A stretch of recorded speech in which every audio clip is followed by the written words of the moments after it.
ఇలా మారేడు దళాలు చెట్టు నుంచి కొయ్యాలంటే బుధవారం రోజు కానీ శనివారం రోజు కానీ కొయ్యాలి. సోమ, మంగళ, శుక్ర ఈ వారాల్లో మారేడు దళాలు ఎట్టి పరిస్థితుల్లో కొయ్యకూడదు.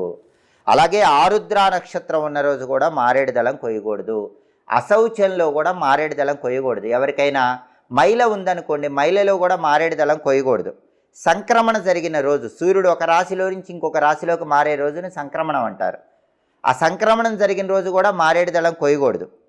తిథుల్లో కూడా అమావాస్య, పౌర్ణమి, చతుర్దశి, అష్టమి, చవితి ఈ తిథుల్లో మారేడు దళం కొయ్యకూడదు. కాబట్టి ఎప్పుడు కొయ్యకూడదో అప్పుడు కొయ్యకండి, ఎప్పుడు కొయ్యొచ్చో అప్పుడు కొయ్యండి.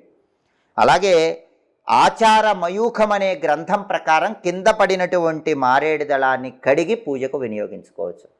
కొన్ని పుష్పాలు కింద పడితే పూజకు పనికిరావు, కానీ మారేడు దళం కింద పడ్డా కూడా పొరపాటున కింద పడిన మారేడు